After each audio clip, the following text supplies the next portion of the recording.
So, good afternoon, everybody. Welcome to this edition of Critical Conversations at SPOUT 25 entitled Indigenizing Philosophy Through the Land. My name is Susanne Knittel. I am Associate Professor of Comparative Literature at Utrecht University, and I'm also part of the Conceptualizing Ecocide team, which is also co-organizing and hosting this event. I have the pleasure and the honor to guide you through today's program, and in a minute to introduce you to our speakers, Brian Burkhart, Carolina Sánchez-de Jaegher, and Rolando Vázquez. Our program today will be an encounter and a dialogue between indigenous knowledge systems and decolonial thought, focusing on the question of how to address environmental and epistemic violence. First, we will hear a brief talk by Professor Burkhart, who will focus on indigenous environmental thought, in which the land and land-based practices become the cornerstone of resistance to environmental destruction and cultural erasure. In the second part of the program, Professor Sánchez and Vázquez will respond to the lecture, and together the speakers will explore commonalities, distinctions, and positionalities between the indigenous and the decolonial ways of knowing. After that, there will be time for questions from the audience, and I should also mention that because of the storm, we will be trying to wrap up a little bit earlier than planned, so that everybody can get home safe and dry. Who knows? Probably not, but at least safe. All right, so let me now introduce our wonderful speakers for this event. Brian Burkhart is Associate Professor of Philosophy and Affiliate Faculty in Native American Studies at the University of Oklahoma in the United States.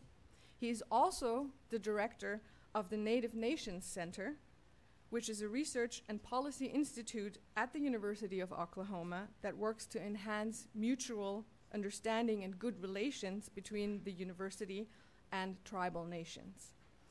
Burkhart is the author of numerous articles and book chapters and of the monograph Indigenizing Philosophy Through the Land, a trickster methodology for decolonizing environmental ethics and indigenous futures, which was published in 2019.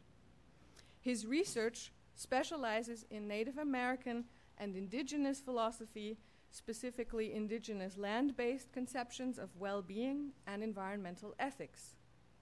Burkhart is a citizen of the Cherokee Nation of Oklahoma with roots in the Jaegher Creek community of northeastern Oklahoma, as well as the Indian Wells community of the Navajo Nation in Arizona.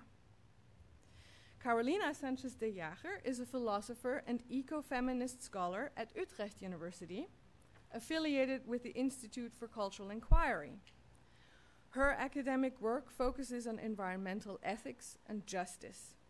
In her research, she draws from a range of intellectual traditions, incorporating her indigenous heritage and mixed Hispanic roots into her scholarship. As a philosopher, she is deeply engaged in the task of fostering a dialogue between different philosophical traditions while honoring their cultural distinctiveness. Her research focuses on policies for environmental protection and the emergence of epistemic resistance in the Mapuche communities of South Chile, as well as in Ecuador, among others. She is an advocate for epistemic justice, viewing it as a vital intellectual effort and a path toward healing from the impact of modern colonialism.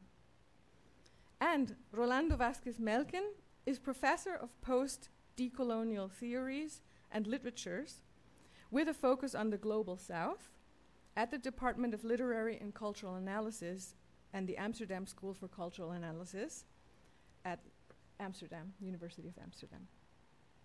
Since 2010, he co-directs with Walter Mignolo the annual Maria Lugones Decolonial Summer School, now hosted by the Van Abbe Museum. In 2016, under the direction of Gloria Wecker, he co-authored the report Let's Do Diversity of the University of Amsterdam Diversity Commission. Vázquez's work places the question of the possibility of an ethical life at the core of decolonial thought and advocates for the decolonial transformation of cultural and educational institutions. Among his most recent publications is Vistas of Modernity, Decolonial Aesthesis, and the End of the Contemporary, published in 2020. I am so looking forward to this conversation, and the floor, Brian, is yours.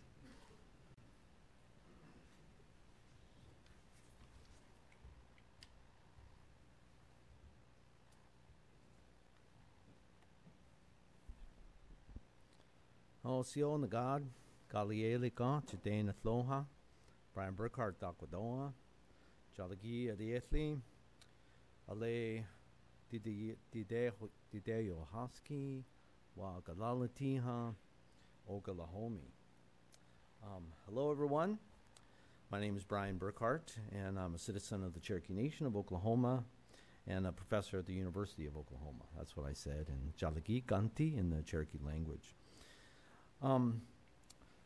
Today, what I want to talk about is a kind of just quick synopsis of the kind of framework that comes out of indigenizing philosophy through the land and beyond, that both talks about the meaning of land in a kind of indigenous context, which I think of using the kind of land-based conceptualization even epistemically, which is kind of a locality, particular locality with a kind of horizon of relations. So it isn't a kind of claim about universal indigeneity, but it's a kind of specific context of my own experiences and what I know into a horizon of connectivity to other indigenous places through the land itself.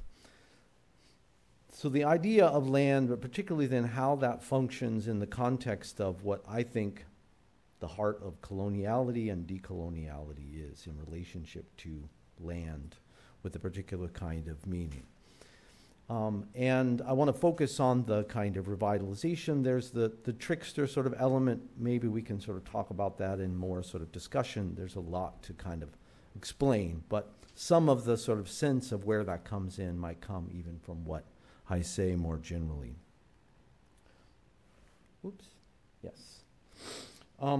So, land. I found this poster some years ago that says, you are on land. And when I first saw this, I'm like, yeah, that's it. I could just, like, one-page book. Just there it is. You're on land. The end. The beginning. The end. Because, it's an obvious sense that wherever you go, there you are on land. Land is a part of you. Even if you're flying in an airplane at many, hundreds of miles an hour, the land is still a part. It's still there. It's still, in the resources being, used to make the plane fly. Underneath you, the land is still there. But land means much more than that in a kind of indigenous context. Land is, for one, a kind of particular kind of term of art in indigenous thought as I experience it, right? Land is not just the term, when you look up in the dictionary, land, what it says, dirt or territory or property. That's not what it means in an indigenous context. First of all, land is inclusive and dynamic, right? It's not just like an ecosystem, right? And it's not just the particular features of that. It's all of those things at different levels. Land is a river, mountain, forest, valley, but it's also particular trees and rocks, right? It's not sort of a kind of singularity or a kind of eco kind of holism. It's sort of all of those things in dynamic movement. Second, land is a person. It's personal. And this already sort of shapes a very different normative foundation of where we are in the world from the start, from an indigenous perspective. Because land is never the simple background for human events, as we think of it. Land is like a stage. It's a thing there, the background of what we do, or what things happen, events. If the land is a person, then wherever you go, there you are in relationship to land, but not just a thing, not sort of a thing you're walking across, a thing you're always already in relationship to, right? Wherever you go, wherever you are, there's that kind of relationship that's already there in advance, that you're carrying with you. You never are just in the world by yourself, right, without that kind of relationship to land. Land is also kinship, right? It's a familial and personal and familial sort of relationship, right? That it isn't just a kind of person in the abstract, it's also a relative.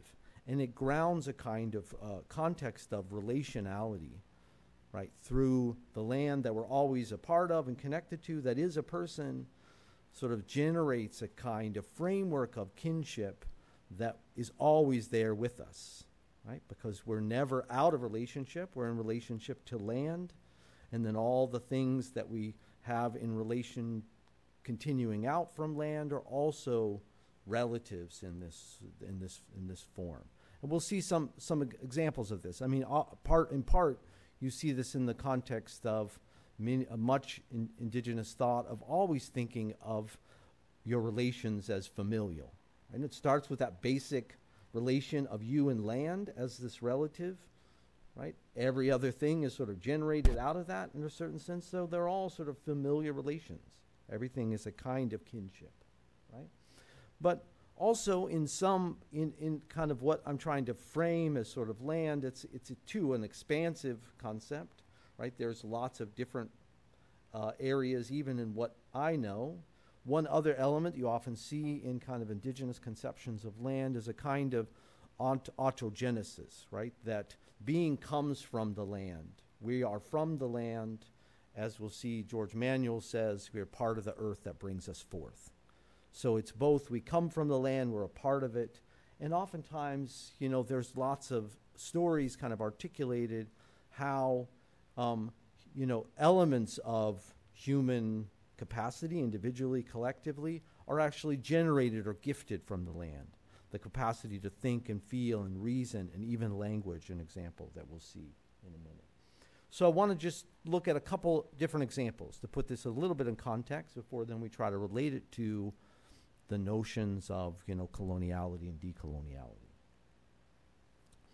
So in Vanessa Watt's work, Haudenosaunee and a Anishinaabe scholar from Canada, you see this kind of conceptualization that, you know, I think is very powerful of thinking about ecosystems, even what we call nature in a Western sort of sense, as a part of land, as a background, this thing apart from us, the environment, nature, ecosystems that happen out there, where human beings create societies, and this is sort of nature and sort of civilization, humanity is this divide, that even ecosystems are conceptualized as eco-societies, right? Not just in the human context, but even themselves, right?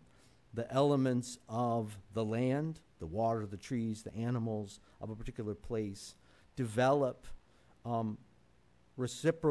mutually reciprocal agreements, treaties, if you will, that sort of create and maintain that kinship relationship of what we call an ecosystem, right, as an eco-society. And human beings are oftentimes sort of, you know, we come into those oftentimes very late, you know, in the story of these eco-societies. We've only been around for a very short time in the history of the broader kind of eco-societies of the planet.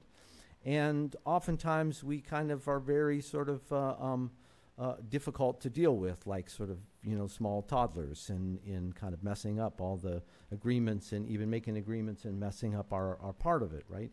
In Cherokee tradition, there's a really important story, the Cherokee story of the origin of medicine and disease, that actually has this kind of dynamic, not just the sort of projection of an ancient time of treaties, but in that story you have treaties made and broken and remade, right, in this context, right? So the story is that human beings and animals and plants had kind of made this sort of mutually reciprocal arrangement of how they would relate to each other properly in using one or the other. And human beings broke that treaty. They started disrespecting the animals. And So the animals got together in a council, and they decided to, they broke the treaty, we're going to punish them. So they started giving diseases to the human beings. The deer gave rheumatism to the hunters that hunted, on down the line to the little creepy crawlies, the little caterpillars and bugs that were the most offended. Human beings were treating them with no respect at all, just squishing them and stepping on them without care. The little creepy crawlies were going to just, give them the business and make sort of really bad diseases that would probably sort of be the end of the human beings. And the plants came along as mitigators. They're like, I think that you give these people, the human beings, a second chance. They're kind of very immature. They don't really, figured out their way in the world yet. Give them another chance. And so the plants decide to give medicine to fix the diseases that the plant or that the animals had given, and convince the little creepy crawlers to not sort of go so far. And a new treaty was made, and we sort of moved forward, right? So in that story, you see the kind of eco-society, not just an imagined past, but in process over time of sort of building those arrangements, them sort of falling apart, and then rebuilding the trust, in that story. You also see a kind of notion here of autogenesis, of where she calls place thought, where human forms of relationality are co-constituted by the land and the relatives of the land, right? The human societies are not separate from the eco-societies that they come out of, and are generated from those sort of forms of relationality, gifted and generated in a certain sense. And then also you see, there's lots of stuff. I'll just summarize the points of this slide in the Dene or Navajo context. There's lots of examples of this autogenesis in very, complicated sort of structures, including in Navajo language itself. Dene Bezad, the language you speak, Yat Shikis, it's a Navajo language. That language comes from Sa'itla'i, which is the language of the land. So that language sort of gives part of itself, 3 words from each of the 3 sacred mountains, and the chi, the wind, communication form that's in us when we speak, right, that comes out of the mountains, gives 3 words from each of the 4 sacred mountains to the earth surface people to begin to think and feel and reason, right? So we get this very different picture of how we think about humans in relationship to land and nature. We often think, we have our thoughts, and we sort of make up ideas about the tree and from our own imagination making words. Here we have this autogenesis the other way around, that our words, our ways of describing the world actually come from the land. They're gifts to us to be able to think, not things that we give to it naming and claiming and so on. And we begin to see, my mouth is already getting dry. We begin to see, obviously, a kind of normative framework that is generated by land in this form. We already sort of see in the context of being in relationship to land as a person, there's already a kind of normative framework. You have a relation that's sort of a part of you wherever you go, wherever you come from, right? But we also start to see that this kind of expansive notion of land generates a kind of accountability that is sort of through the land itself. In the Anishinaabe-Moan, the language of the Ojibwe and Potawatomi people in the U.S. and Canada, Gigamagagan, right, this notion of land, this connectedness of land that we're a part of, generates a kind of sacred responsibility for all, but not all in the abstract. You see in another word in the Lakota language, mitakuye oyasin, like all are related, but that relatedness is not an abstract relatedness. We're related through the land, right? We're connected through this horizontal connector that we're always in relationship to the land as a person, but it connects us to everything else, not in the abstract, but through land itself. So we're all connected, but that generates a kind of accountability, right? A normative sort of framework of relatedness that through the horizontal connector of land itself. So you see sort of other forms even, talking about this, the way that land, also Aki in Anishinaabe-Moan, generates kind of a framework of relationality in general that is personal, inclusive, familial, and mutually reciprocal. Just like we were saying, all relationality becomes that through the kind of relationality of land. And in Navajo, you have the concept of Hojonji and Nayeji, which are the Hojonji is the kind of internal sort of Hojon means beauty or blessing way. It's the way of sort of harmony or balance within a community, right? How you sort of maintain those kind of relationships and rebalance them. And Nayeji is how you deal with conflict outside of your community. But those things are connected, right? And this is my pet peeve that many of you have talked to me this week have heard, like the use of tribalism in the world. We talk about tribalism as this binary of us versus them in a bubble, right?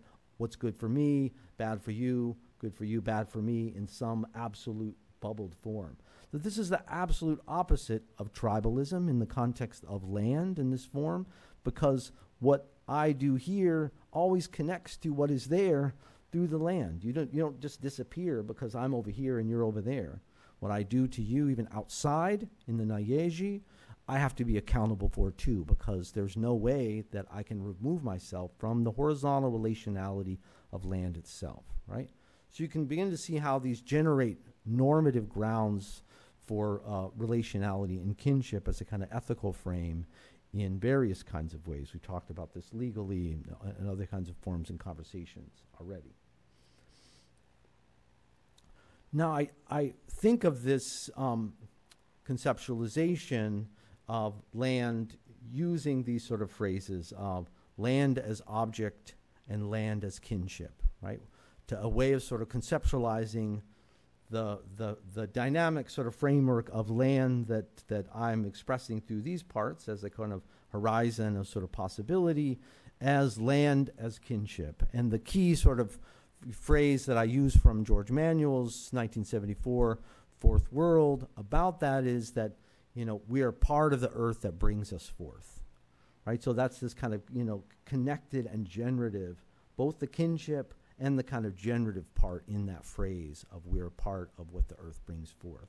So it's originary and continual. It's not just like we come from the land in some original, we both come from it and continue to come from it in this kind of relational sort of form. And this sort of contrasts with, land as object, another kind of way of sort of thinking about land that Manuel talks about as land that is bought, sold, mortgaged, claimed by one state, surrendered or counterclaimed by another state. And it's important you start seeing in what George Manuel says the nature of these two different kinds of lands as a kind of fundamental feature of coloniality itself, right? Manuel says, right, that the struggle of the last 4 centuries of the common experience of colonialism that has forged such a compelling bond between distant people have come under the domination of European power has been a struggle between two fundamentally incommensurable ideas of land, right? It is how we understand the land that sort of shapes this struggle, he claims. But it's not just land, right? As Manuel says, right, lurking under the struggle for land is a conflict over the nature of human beings, right? Because it isn't just how we think about land. Connected to how we think about land is how we think about us, right? If the land is just an object, right, rather than something I'm in relationship to always as a person, right, then I'm a different kind of thing too, right? And so you have this sort of idea of people floating free from the land. That's my kind of colloquialism from my book, kind of conceptualizing land as an object and people floating free from the land versus land as kinship and humans that are intertwined in this kind of being from the land that brings us forth. And Manuel also talks about this in terms of kinship itself, right? That the ideas about humans in relationship to land as object and land as kinship are humans sort of always already in kinship. It's a fundamental part of what we are, versus humans in isolation that come in and out of kinship,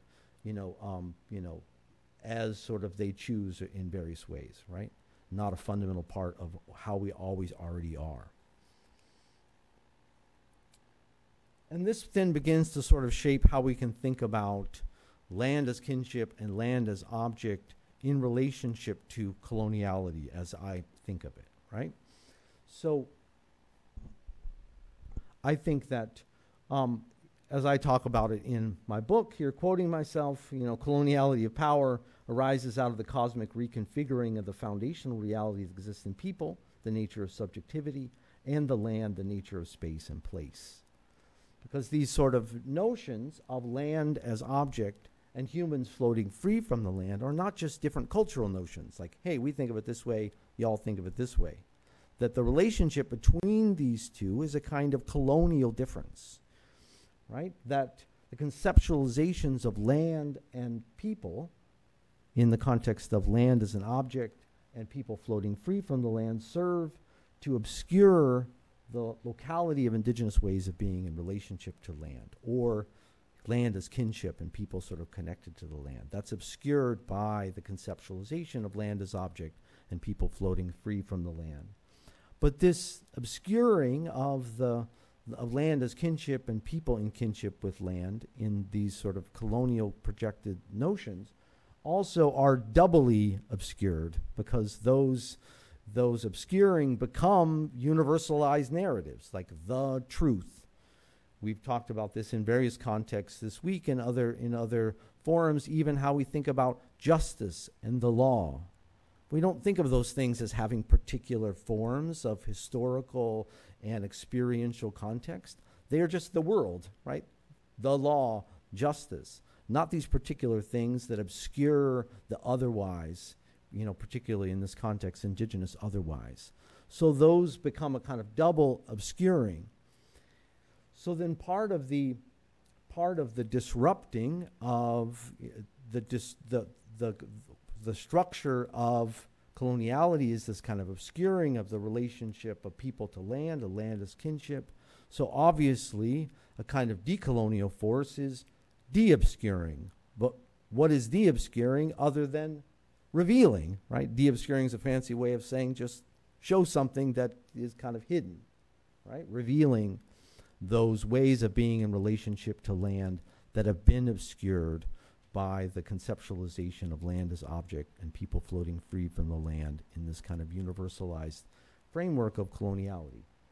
So the simple sort of act of revealing those, as Vine Deloria calls it, non-homogeneous pockets of identity, of emotional energy of people in relationship to land as kinship, has the force of de-obscuring the colonial blanket. And the way I think about this in a kind of conceptual metaphor, you think about the way that we think of humans floating free from the land and the earth as an object, these sort of conceptualizations of truth for all places and all times, acts like a blanket, right? A blanket of coloniality that covers over all the kind of particularities underneath it in order to manifest a kind of universal claim. Like you were saying, the law, justice, all these conceptualizations, for them to be the only thing, they have to obscure the things that are underneath it that are not it.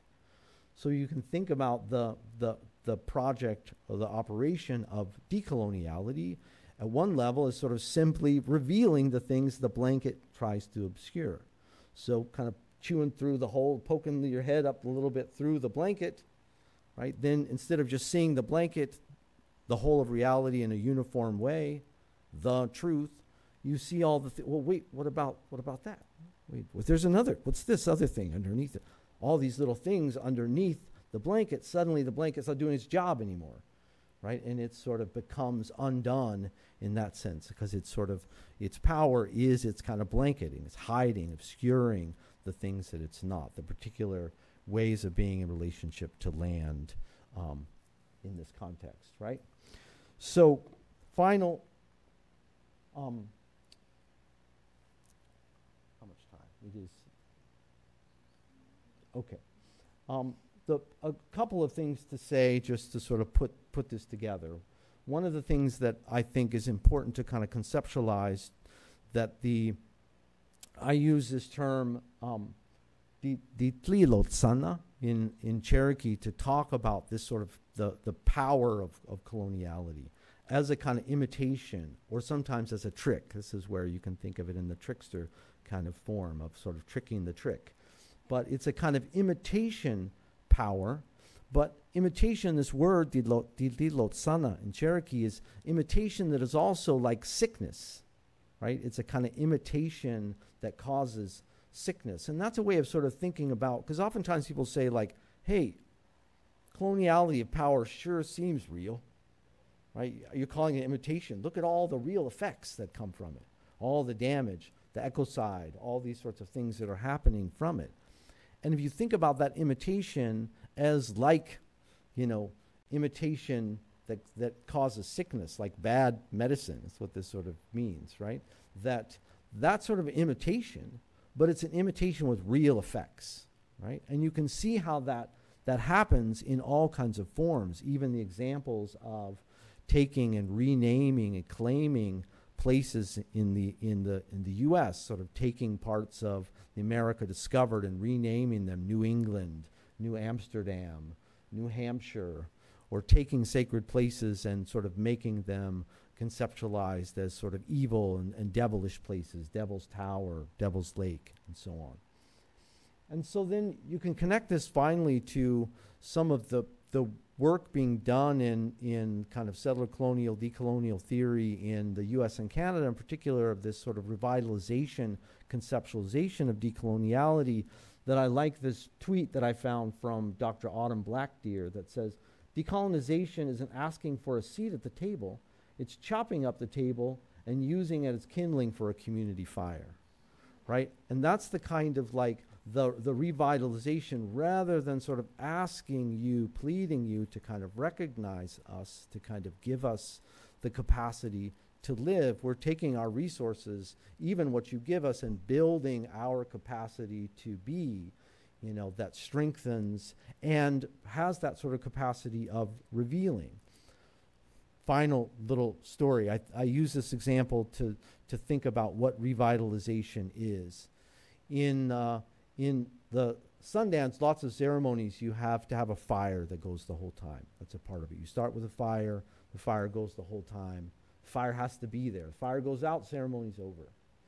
In Sundances in South Dakota, in the summer, around the solstice, when they have these Sundances, there's huge thunderstorms that come, right? So you think about, like, well, what do you do to protect the fire against the thunderstorm, the little fire?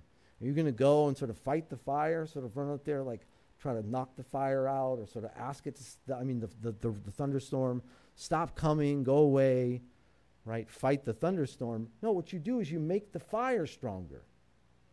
You build the fire bigger and bigger, and you see that cloud's coming. You build the fire so that when that thunderstorm comes, it can't do anything, right? It can't obscure the kind of indigenous ways of being in relationship to locality, because they're too big, they're too bright, right?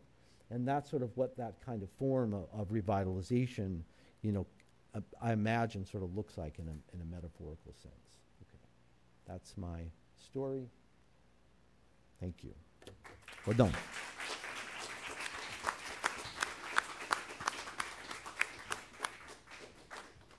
Thank you so much, Brian. This has given us already a lot of concepts, a lot of things to think with. I would now like to give the floor to Carolina. You just put me the first one. Yes. Yeah, we're jumping in. Huh? Well, the concept I hear from locality, from Burkhart, and has always followed me through all my work. And it's a concept that I could, rather than unsettling, I would say it's a concept of healing with the land. Come back to the land and to kinship. And when you say, Burkhart says, well, there are two ideas here, that there are friction in each other all the time, and one is obscuring the other one. Yeah. Looking at all different indigenous writers and philosophies, and also Western philosophers, I think there is a story here that hasn't been told yet. And rather than, I would say, obscuring kinship, I think the problem is denying kinship. Yes? Kinship, we like it or not like it, accept it or not accept it, has always been with us. We are here in this room, and when I'm talking to you and exchanging a lot of microbiologist things, yeah? Organisms, yeah? We are breathing, and we are breathing brother air, yes? When we think about our bodies, like Lorena Cardinal from Guatemala says, another indigenous writer, we are talking about our bodies, and our bodies are possible because we have intestinal flora. Without that, we cannot, we wouldn't be able to be here today, because those that other life that is in us also provides for our brains. Yes, we also have microbial life in our brains, and they are brothers and sisters. We are in kinship. We are in kinship all the time.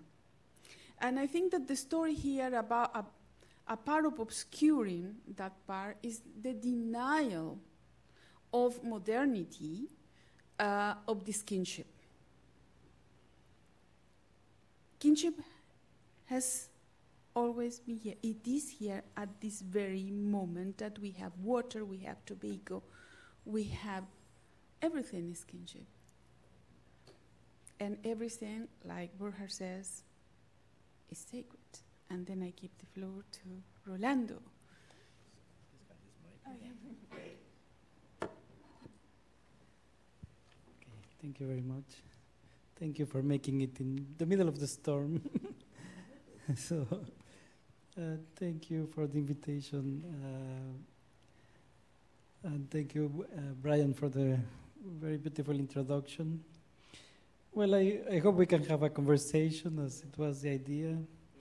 And maybe I would like to express a few things that connect to the debates here in the Netherlands around decoloniality, that are a bit different from the debates in the US.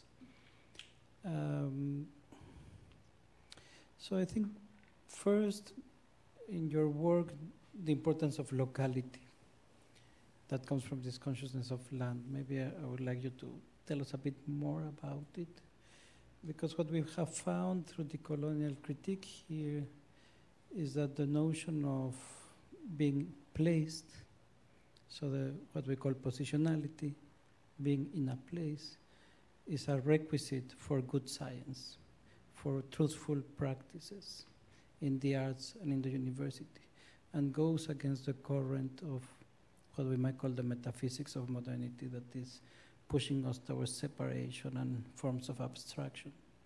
So how can we do practice and knowledge that is placed as a, let's say, as a healing practice to that knowledge that separates us? The other thing that for us becomes really important when listening to indigenous knowledges is how we begin understanding the nature of that blanket that you speak about as a blanket that is creating a very form of impoverished life for the dominant society. So I think when we see the dominant society through indigenous epistemologies, we see a society that is very rich in money, but very poor in its relationality. Because for us, it has lost the relation to earth, as you very well explained. It has also lost the relation to the communal in this cult of individuality. And it has lost the relation to the ancestral, to the notion that we come from a time, that there is a time that brings us forth. That this land is not just an object, but it's also not just a place in space. It's also ancestral. And I think that's what Western epistemology cannot understand, the ancestrality of the place. It's reduced to an object that can become the object of the state or the object of capital. Then it can be mapped, it can be renamed, it can be sold. So for us, we have been worried in these years about developing pedagogies and strategies of epistemic justice, of aesthetic justice, also liberating the ways in which we sense reality and relate to the real. That's why aesthetics is very important for us. By trying to move from that loss of the earth that we call earthlessness, the condition of the impoverishment of modern life, for us is the condition of earthlessness, of the loss of earth, and moving towards earth worlds, towards realizing that we are earth and we are inhabiting earth worlds and that we carry a responsibility towards that. The loss of the communal and of the plurality of worlds that are under that blanket that we call worldlessness, and by the dominant Eurocentric perspective. And how can we move towards a communal ourselves, where there is a consciousness of humility, of that pluriversality in which we live and to which we are related. And also, how can we move beyond that empty present, the materialist empty present of the disciplines, of the sciences, of capital, and of the law. And so how can we recover that sense of ancestrality in order to be more than that subject projected towards a fiction of the future in that constant performance of a fiction of to become someone and never be in a place that has brought us forth and that we don't honor in that relation in time. This would be my invitation to think with you these questions that we have been working, also to produce other pedagogies, to produce other forms of science, and to begin to make possible the listening of epistemologies that don't belong to the West, that are from the other side of the colonial difference. Yeah. There's a lot of great conversations in there, lots of things to think about and requires kind of particularity, right? You know, like in one context or another, right? Like as you're saying, even both in terms of the colonial experience and decolonial experience, how people are thinking about that in one context. Also the kind of experience, you know, on the sort of colonial side is sort of different in one place, right? Like how, like you were talking about, even just the notion of relatedness and kinship and sort of ancestralness, right? There's, you know, like I know sort of particularly sort of, you know, living my whole life in the United States, the kind of erasure of that, even for people in the U.S. generally. Like, I don't know where I'm from. I don't even, people like, oh, maybe from Europe somehow. Even that's even my own case about my name, Burkhart, right? On my father's side, I mean, it's European. I don't know anything about it, right? I don't know where it's from. I don't know any of that. I don't know my ancestry. My Cherokee family, I know all the way back to the 1500s. Everybody, where they were at, how they lived, what their names were, you know, their relatives. I know all that stuff, right? If you permit me to jump here, because it's something we often have in conversation in our discussions. Yeah. And it's let's say the irony, if you want to call it like that, or the paradox that the civilization that owns history is where people live without memory and have no ancestrality. And the people who has no history for the West are actually the people that know where they come from and have a living history. Just to mention this because you are talking about this. Yeah, no, I think that's an absolutely important point, and it's such an interesting thing to kind of experience both sides of it in a single person, right? Because I have both sides of that sort of that absence and deep historical sort of ancestral knowledge in one context, and you see this over and over. Those sort of conflicts sort of come up on a number of levels of the kind of the sense historically into the present, going back many generations by Indigenous people in the U.S. and Canada that I know most about, of looking at the kinds of forms of power sort of articulated by the settler state and settler colonial people as sort of various forms of impoverishment. Like there's a classic example, right, that relates to the Hojonji in Navajo. Father Bernard Hale was one of the first European people to come to the Navajo reservation in Arizona. Only in the 30s and 40s. They kind of didn't have much deep contact with the outside world until pretty recently. But Father Hale was a Jesuit priest, came in and learned the Navajo language and started documenting stories, kind of became a very close relative of Navajo people. There's the whole family sort of called Hale, sort of borrowing from his name, not related to him, just like, you're a cool guy, let's take your name and sort of make it. But one of the first things, he talks about this in his work, one of the first things, and over, almost every time that he met a Navajo person, another person would ask them the same again, like, hey, come here, I've got, because they felt really embarrassed about asking him this, like there's this thing that I just can't understand about that world that you come from. Like, why do you lock up your relatives? Like, why do you take your relatives that like make a mistake or do something that you don't like? Why do you put them in jail and sort of torture them and punish them? Like almost sort of over and over, like more than even impoverishment, kind of just like, are you insane? Right? Like, you this kind of absolute sort of unfathomable sort of sense of the kind of way that you sort of treat people that are even your closest relatives, not even your enemies, like your closest people around you in your community, rather than sort of taking responsibility yourself, like in the Navajo Peacemaking Court, for what those things do when someone steals something. Like, well, what did I do to contribute? Not like, what did you do, so we put you away.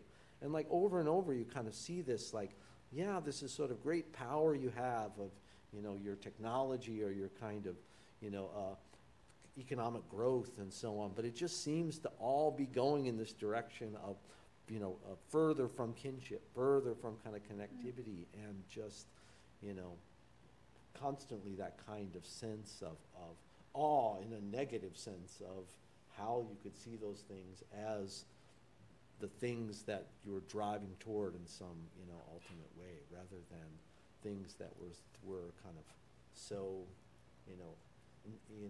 insidious even, forms of kind of relationality, right?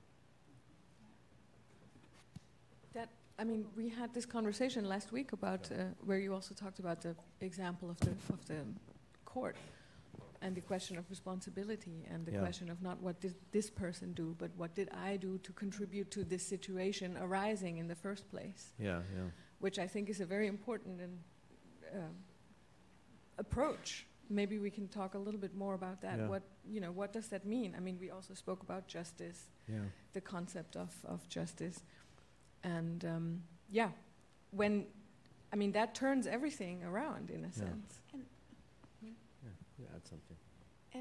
And you talk about something that exists in indigenous languages, and that's the distinction of human talk and land capacity to talk. Mm-hmm.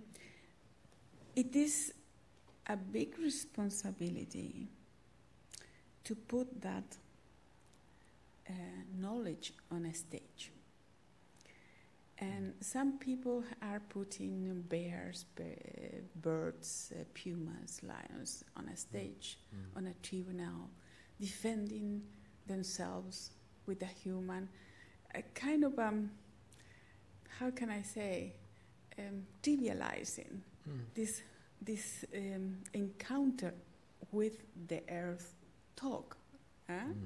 So how can we go further from those superficialities into a real or a pathways of understanding that with respect, without trivializing everything? Because that's what the idea of the, with all the respects for the rights of nature, that's the idea that I'm getting at this moment. Yeah. I mean, one thing that I was thinking about just in both of the comments and thoughts, questions that you raised, that it's even the adding, of the kind of conception of air and so on, right? Of the kind of connectivity, even in ways that are not even the kind of metaphor of land, right? And I think that connects back to even like what you're saying about like the particular form of thinking about decoloniality in the U.S.-Canada context through land, and using that as a kind of rich metaphor that's also like a material part of the kind of coloniality and decoloniality is land and settler colonialism. And even I think it's important to recognize that I think there are lots of rich metaphors for entry points into this, and that one sort of way of thinking about the conceptualization, right, shouldn't be the thing that is, right, and it's not only there are different ways of thinking about it in different places, but it's sort of one way into the kind of conversation. And I think the same for even thinking about the concrete particulars of like you were describing, of like where we start to kind of reframe this. That sometimes we think like there is the place to start, right? Like there is the metaphor of kind of coloniality, and I think that there's lots of places to start. And for me, like I think of sort of starting, with the land in this kind of context, because I think it's a rich and kind of experiential way of generating a kind of alternative perspective that then carries, is like a little sort of coal starting to burn in that kind of fire, right? Because it can, you can experience this as a person, because my sort of sense is that, like you're saying, even denying of the kind of kinship, the obscuring, it is a kind of, it's a trick, right? It's not, it's not something that's real. It's kind of like you're living in a matrix or something like that, right? And you're like just kind of going around and like this all seems pretty real, but like like wait, the cat sort of went by twice or whatever, like it doesn't quite fit. It's kind of not quite right, and you can sort of see beyond it, or at least experientially kind of have, like, even in a phenomenological sort of sense, experiential sense, that kind of connectivity that goes beyond the kind of bubble of coloniality and the human, the kind of epistemological, the kind of ontological kinds of frameworks of yourself and land that sort of provide a rich kind of counterpoint and starting point for those conversations. And then those things into practice, right? Even sort of very basic sort of simple practices. Like we were talking about some of the, indigenous process of medicine, and medicine people going and listening to the plants, and the plants telling them which to use, and, very kind of, reciprocal relationships where the permission is required or the plant turns on you. Like in the case of tobacco, right? Tobacco is a, sacred medicine, and traditionally it was used, we made it into a tea. You made a little tea when you had, you're congested, right? And you drink a little of that tea, it sort of clears your lungs. Well, what happens if you abuse tobacco? What happens to your lungs, right? They turn black. It turns on you, right? And you can begin even just in that kind of context of beginning to experience those forms of relationality, to begin to practice in the capacities you have. Maybe, like the medicine people were talking, you can't go out and sort of hear what the plants have to say, but you can at least, try to listen and make yourself available. And that's sort of just changing kind of attitudes that then reshape, not only what you've experienced, but how you're beginning to relate. And then those are steps in sort of generating that fire in yourself and even in your kind of, relationality, more broadly, that has a kind of generative force. But I still think that's just one, right? It's like that's the thing that everybody should do everywhere in the world, right? This is just a way I imagine, in the context of my conceptualization, one particular sort of starting point to generate something otherwise, right? As a movement of energy and thought and experience and relationality and kinship. So looking at the time, I think maybe one last point, and then we can open it up. We haven't yet spoken about the trickster and the trickster figure, and I think that's very important. But I want to ask actually Rolando if the trickster figure is something, I mean both of you, in fact, all of you, to talk a little bit about the trickster figure and what role it plays, of course, in your book, a central one. Yeah. Maybe then you start, and then I'm curious also in other contexts, the trickster figure, of course, is also important. Or even the idea of that, right? So for me, like, it is sort of a part of the experience of kind of reflecting on the kind of process of coloniality and the way that I conceptualize it as land, that I came to kind of see it, this imitation, that it's kind of like a trick, almost like a magic trick even, right? It's a sleight of hand that kind of produces the illusion of the coloniality of power in the kind of blanket. Just like you put, like, there's no rabbit here, right? A blanket sort of hides the truth.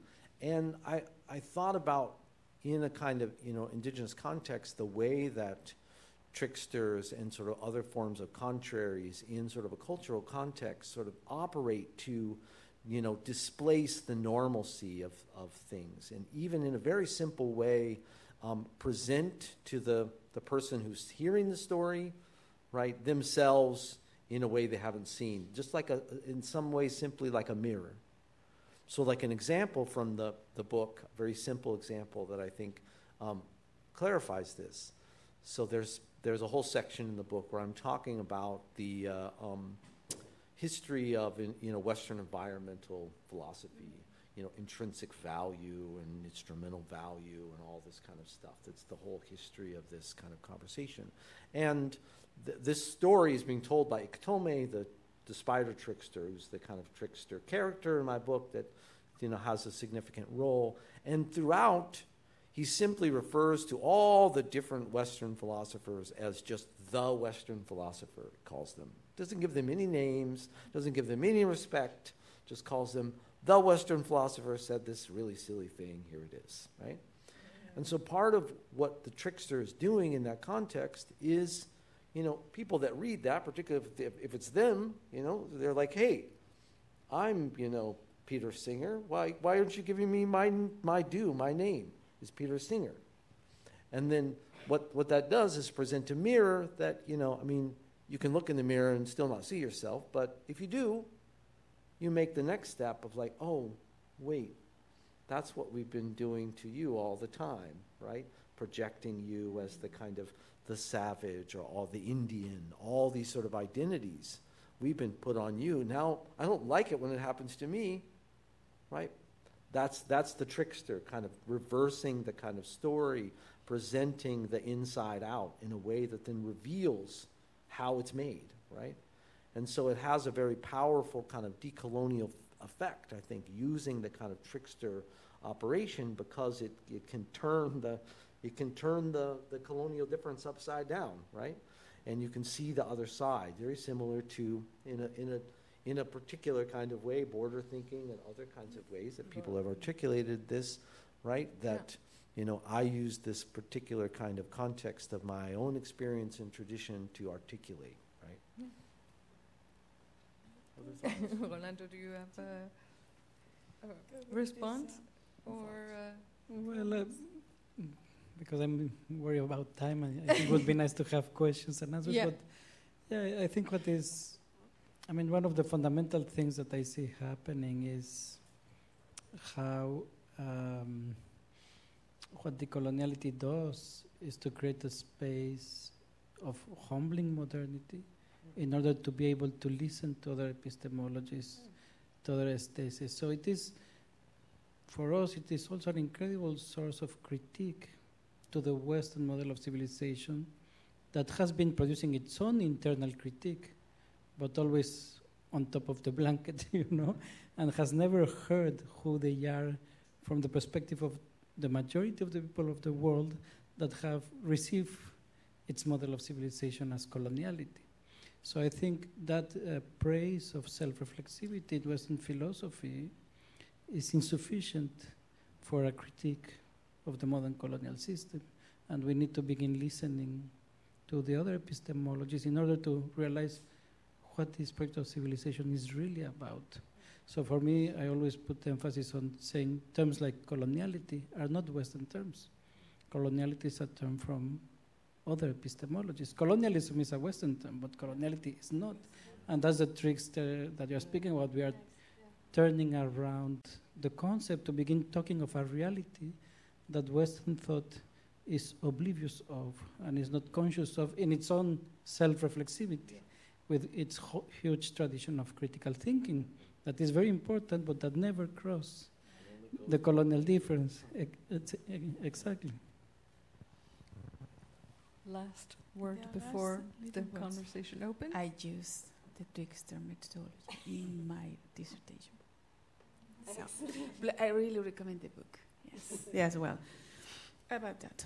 I think that also the next stage is to have conversations between coloniality and indigenous thinking properly in locality.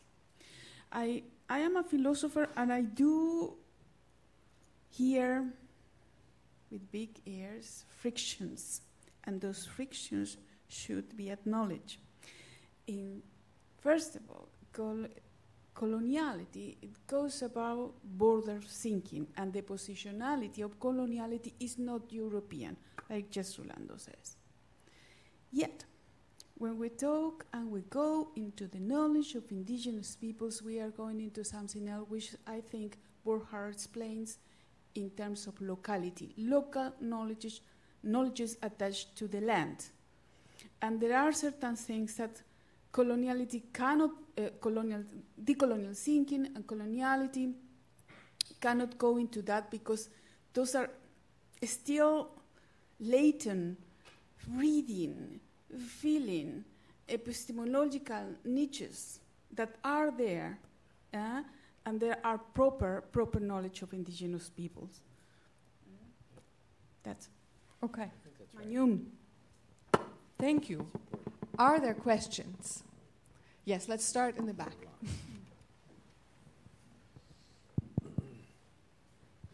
Yes, thank you very much for this discussion. It was really interesting. I actually have a question that ties into the last point, because Professor Vázquez, I noticed you said at some point loss of earth, and then before the discussion was about loss of land. And it seems to me that those two things are very different, that the earth is a very different kind of global scope. So I have a question about, I really appreciate that you talk about the need or the necessity of epistemology, because what terms mean, of course, depends on the kind of cosmology from which you're looking. And as you just pointed out, Professor Sánchez, you cannot just assume you know how to speak from a cosmology. So how to translate these kinds of concepts to a context here,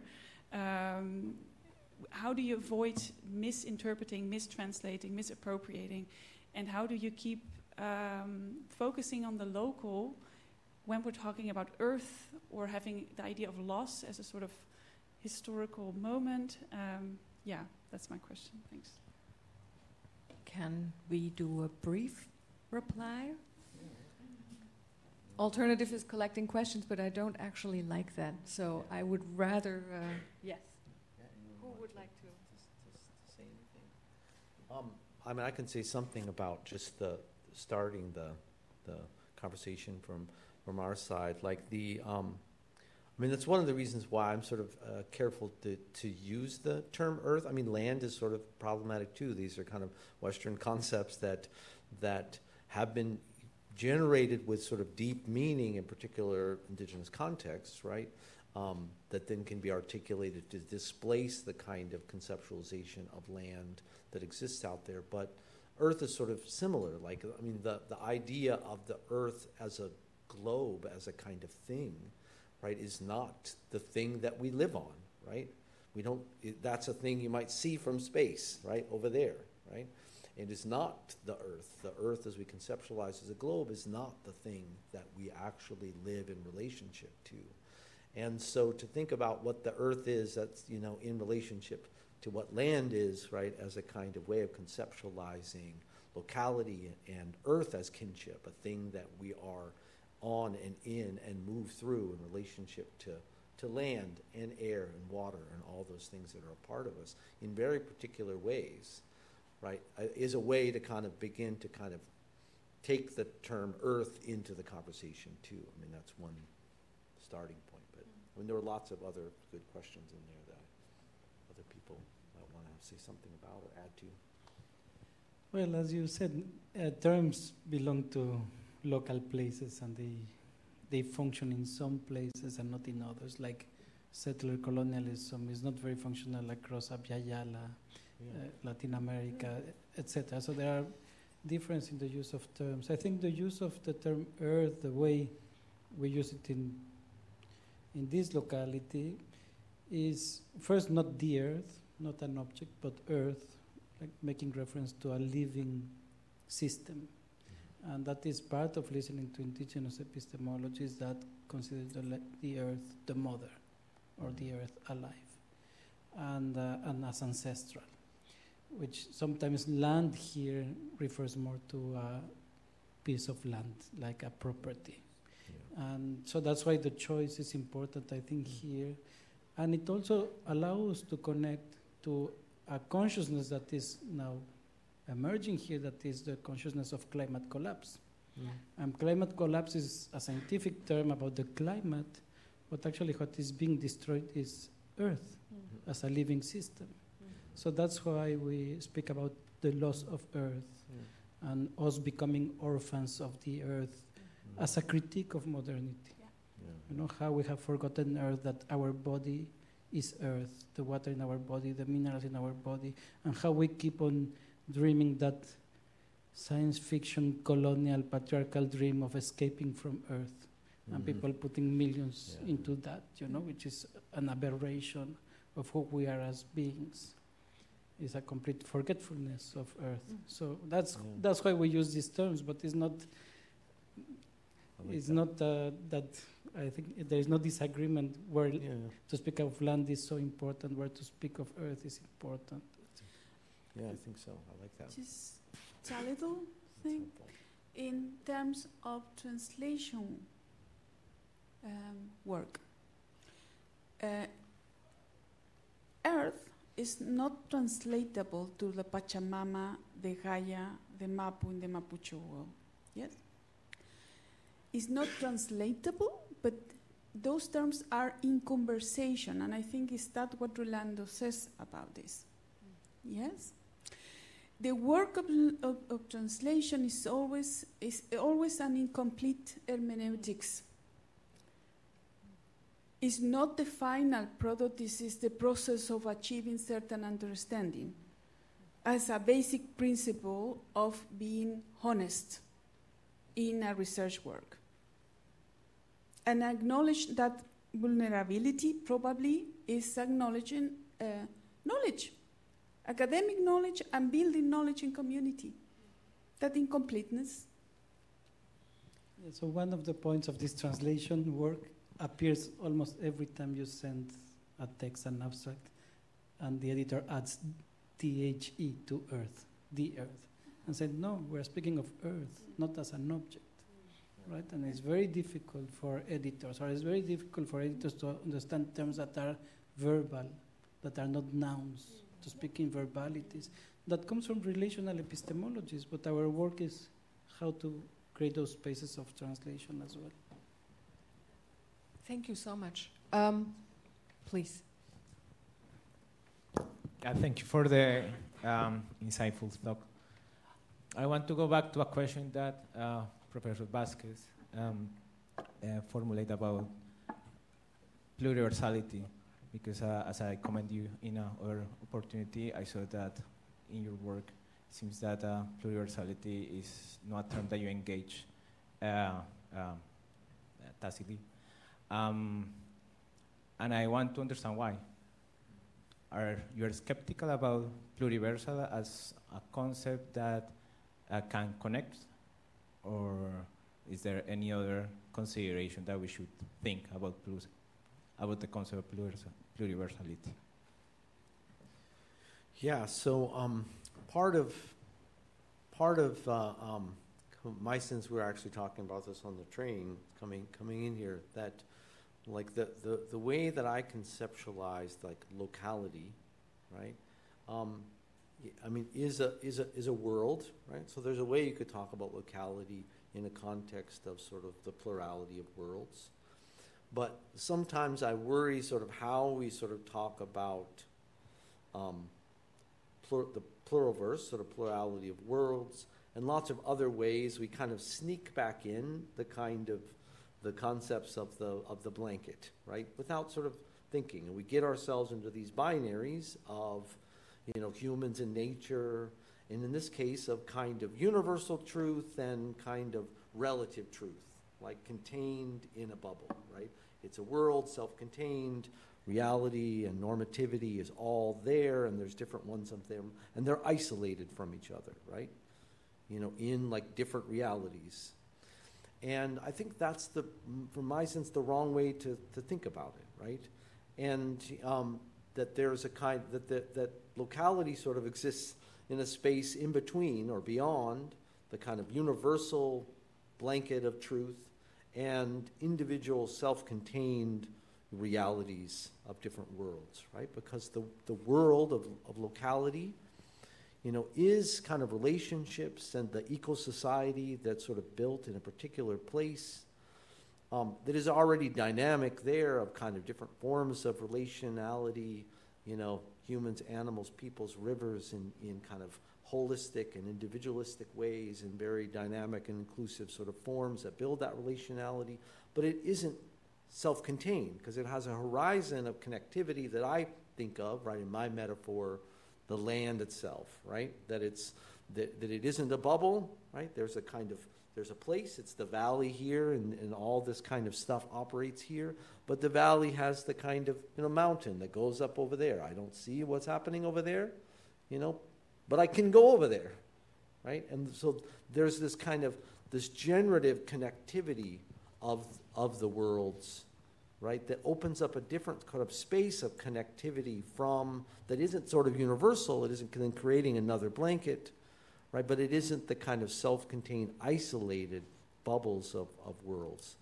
And that's just my way of kind of thinking about the, you know, I mean, it's a complicated dynamic of talking about what pluriversality is that isn't sort of simply, you know, self-contained, but sometimes there's ways of talking about it that are this kind of problematic way. That I want to make sure what I talk about in locality isn't the kind of problematic form of different isolated worlds. Okay.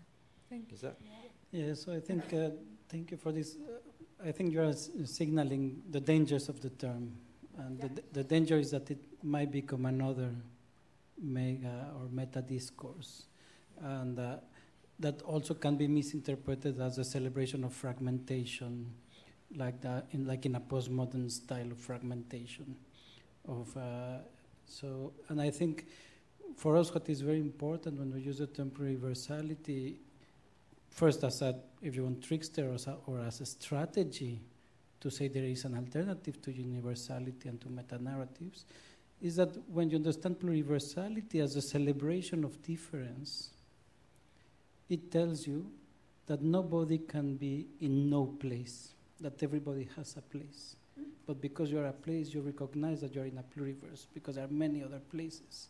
So instead of a view from above, for me the pluriversal, when it's properly used, is about a view from a place, that humble perspective that gives you the locality, the land. So I think there is a deep agreement there, but there is a danger of the term becoming, just like relationality in many discourses in the West is now used to celebrate networks, just networks, relationality is networks, and some of our important friends also use it as networks, but relationality is not a network. You know, relationality is in time, and it is about the relational. So the network is not relational. So, well, I think it's a very important topic to see. It's not about what term we use, but it's how we use it. The same with the decolonial. The decolonial is being used everywhere today, but the decolonial is an ethics of justice, you know. And so if you are doing justice, if you are moving against the erasure of the blanket, against the colonial difference, you are doing decolonial work even if you don't name it. But the fact that you name something decolonial doesn't make it decolonial. Yeah, absolutely. Okay, is there a last question? Thank you. Yeah, that's good. Well, thank you very much. I'm just wondering, everybody is indigenous somewhere because we are made from the Mother Earth. That's the way I started thinking a few years ago.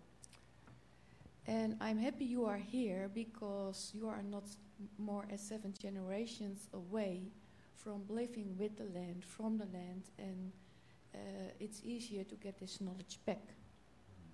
So actually I'm really wondering how we in the West, with lots of generations ago, there was a colonization out there, and if you're looking different at our history, which is not, we have not learned at schools, there's a very important way to get together to get this knowledge back in our feelings and our consciousness. So the question is, do you recognize this, and do you want to help us with this? Briefly, perhaps, looking at the time, if it even possible. Yeah. I think that's. It's right to notice, like how I sometimes put it, just to make it overly simple, right?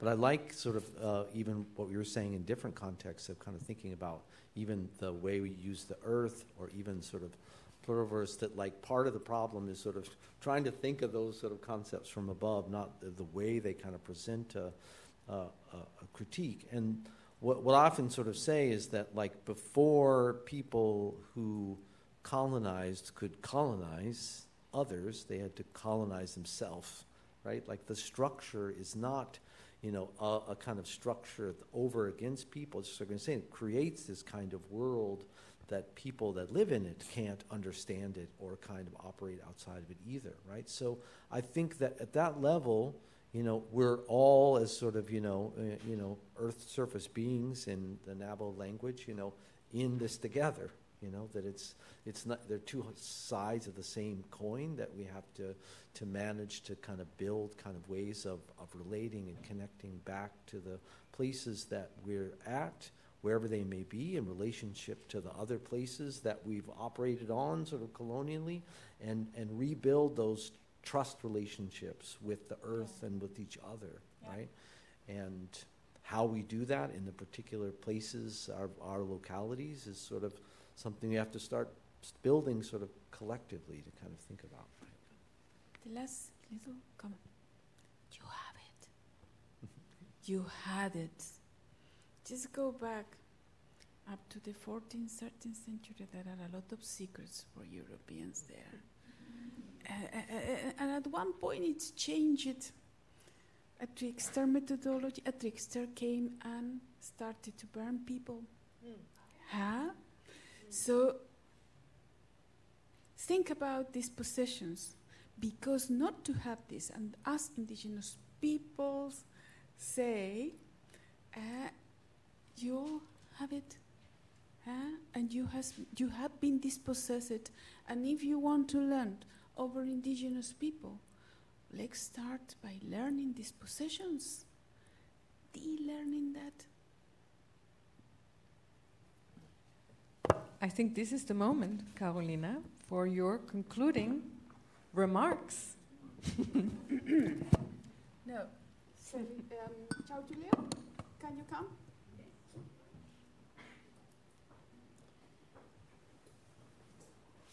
To the stage, please. Chaltumai. Chaltumai lamien, chaltumai pupeni pulamien. Vamos a hacer la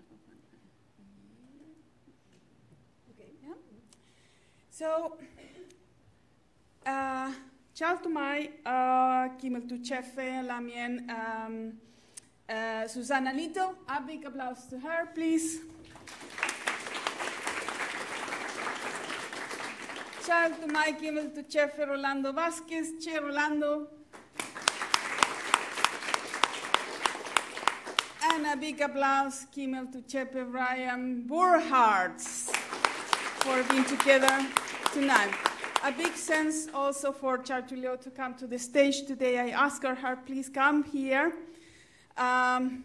Chartulio is a Lamien, is a sister, is a Mapuche, Pehuenche.